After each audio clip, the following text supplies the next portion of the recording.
Greetings. Welcome to another edition of the Brattlecast. Always great to be with my friend Ken Gloss. I'm Jordan Rich. Ken, of course, the proprietor of the Brattle bookshop in Boston. Absolute gem. If you haven't been there yet, if you're from out of town, it is a definite stop when you come to Boston. And Ken, you never cease to amaze me with what you bring. You bring all kinds of goodies, and today something larger than we normally see and very, very picturesque. Well, it's larger than we normally see because it's heavy. So I tend to come with things that are a little lighter usually.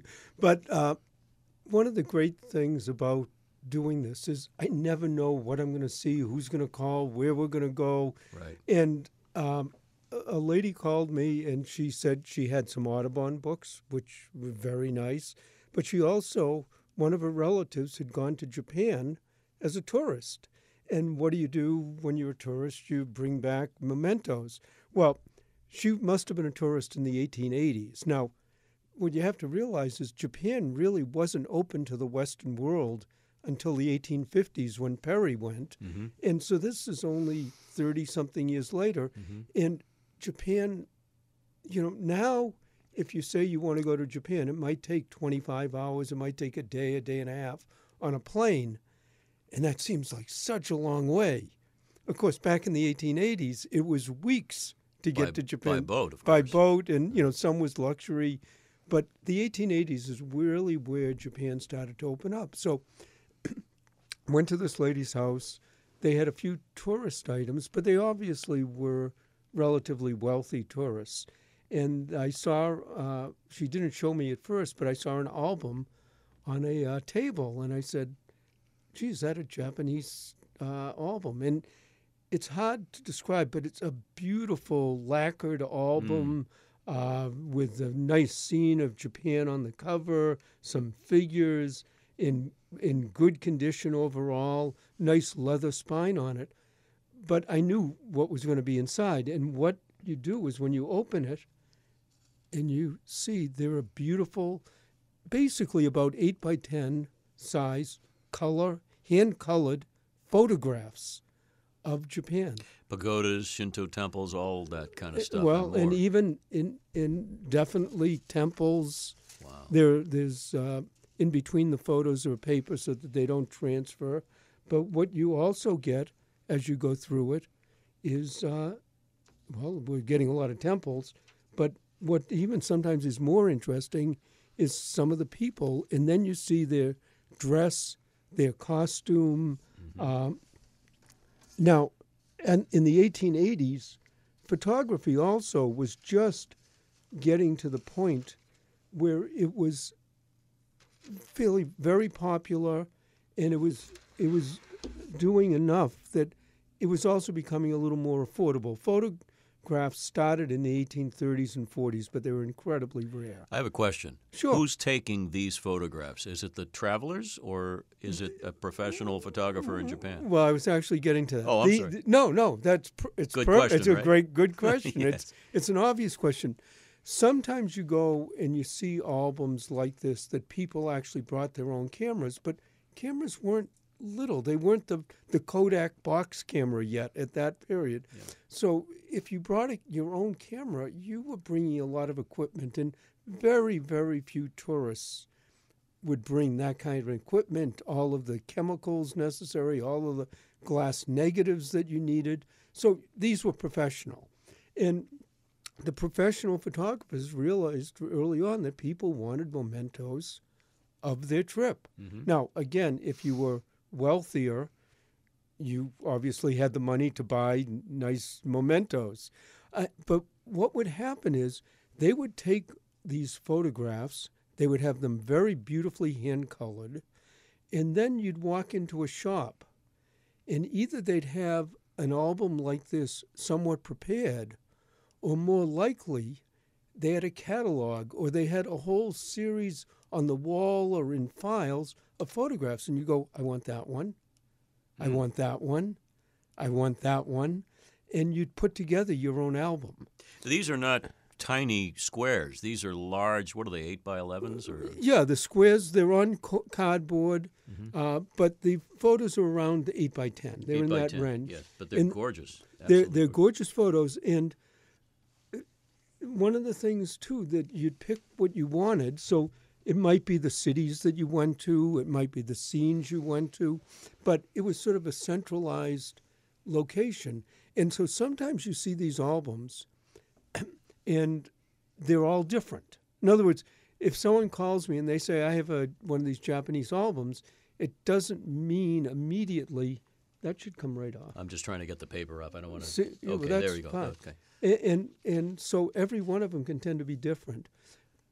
And what I look for when I actually get to see one of these, I personally like the ones that have people in them. Well, I'm looking at one page, two leaves here, and they apparently are geisha girls or yeah, they're basically, yes. traditional garb, who look like they were taking these pictures this year. I mean, they're so clear and precise. Well, that's another thing that I was going to bring up.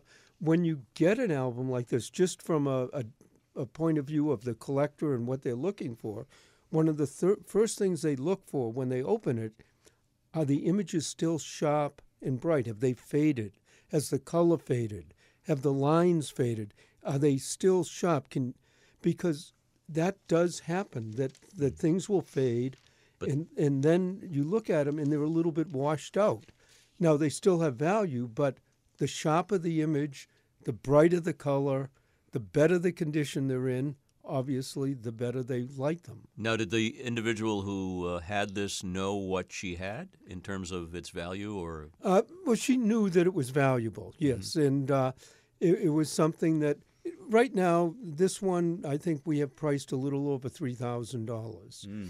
We paid a little more than half of that for the for it, but right. I'm sure we're going to have a customer for it. Now, the other thing that makes a big difference is the covers, because it's hard to say on a podcast, but the covers, you look at it and they're beautiful. But if that was worn away or the binding was breaking away, then you'd have to pay to fix it, and fixing it can be expensive. I was going to say the quality is outstanding. It's been kept in great shape. Were there any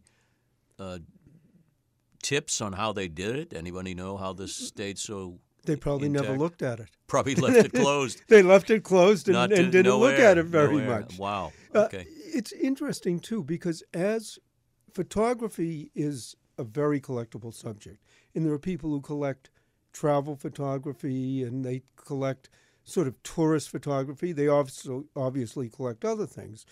But these were very popular, and you see them up until about the mid-1800s, 1890s, and then you start not seeing these so much.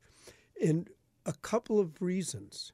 One is the postal system got much better, and postcards came out.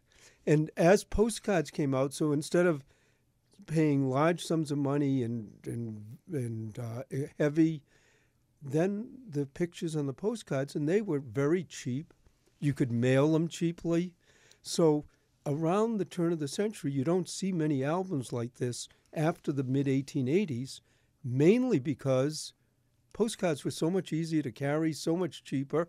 You got the same images. Now, admittedly, they're not as fancy, they're not as nice in a way, but they serve the same purpose, that people could flip through the postcards, look at where they had been, and it's interesting. Now, another way these type of albums were popular, and this is sort of diverting off the subject a little, but when these type of albums really started was around the 1860s.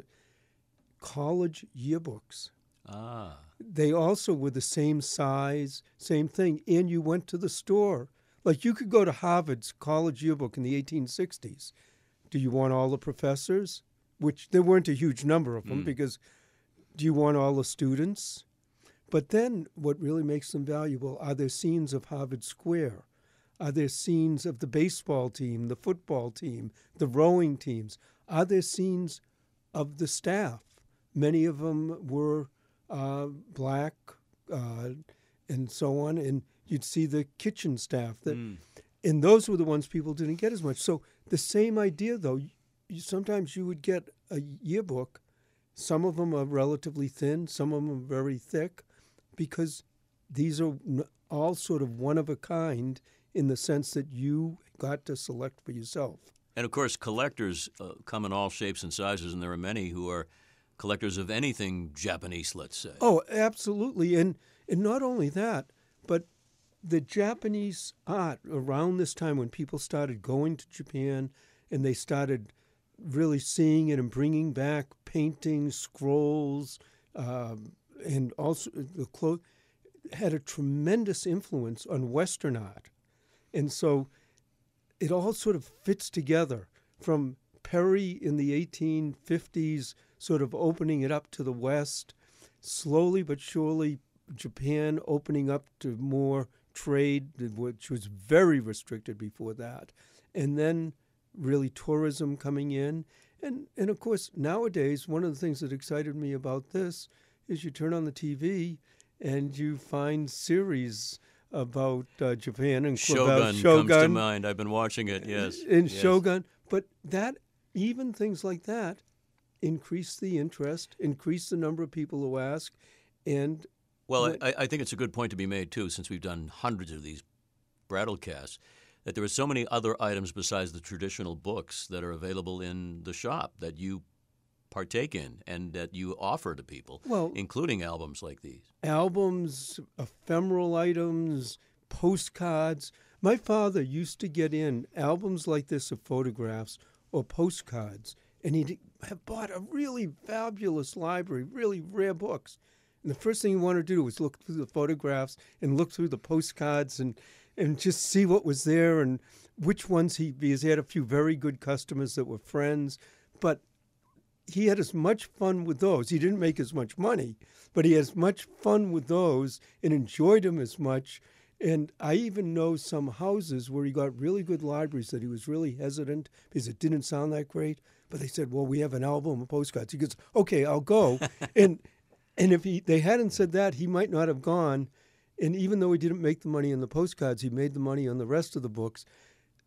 So it's fun. And you also, too, when you see things like these are professional.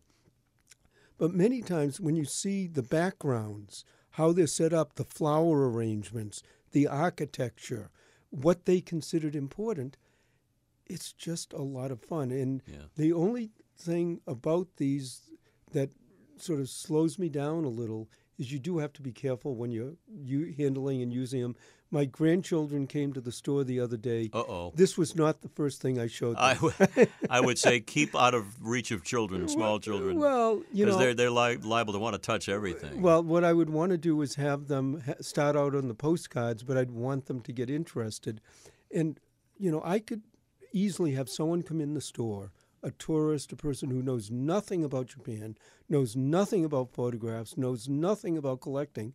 And I would almost guarantee if you pulled this out and started showing them pictures, you could change them to a collector. Maybe not of this, but they realize. Well, many of them look to be suitable for framing. They're that beautiful. They're suitable for framing, although I wouldn't want to take them out to frame them. Let me just say one thing. Arigato for bringing this wonderful gift to the podcast and also to the folks in the world. It's really amazing. And I'll tell you, the joy I got in just going through it one page at a time, and I can do that. Now, I don't want to keep it forever. I want someone else to get it.